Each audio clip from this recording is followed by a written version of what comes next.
Salut à tous et bienvenue dans cet épisode où on plonge dans une actualité qui secoue le secteur de la rénovation énergétique.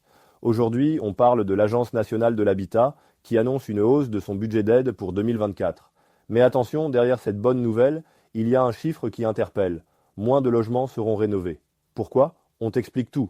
Des milliards d'euros sur la table, mais pour moins de logements, pourquoi? Pour 2024, l'Agence nationale de l'habitat prévoit de distribuer 4 milliards d'euros d'aides, un montant en hausse par rapport à 2023.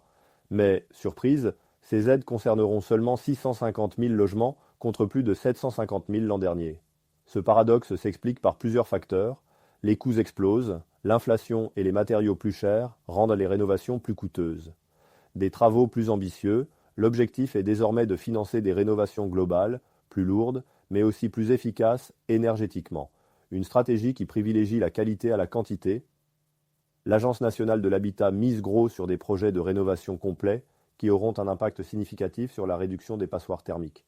C'est une bonne nouvelle pour le climat, mais cela pourrait laisser de côté certains ménages qui ne peuvent pas se lancer dans des travaux de grande envergure. Les pros du bâtiment se retrouvent face à un défi majeur.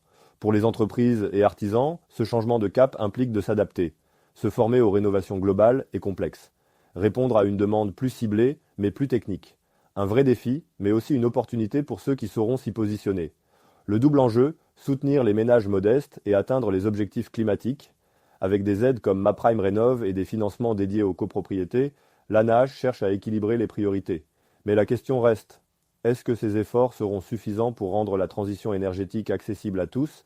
Est-ce que l'Agence nationale de l'habitat fait les bons choix pour 2024? N'hésite pas à réagir, partager ton avis et surtout à t'abonner pour ne rien rater de nos prochains épisodes. Pour les entreprises et artisans, ce changement de cap implique de s'adapter.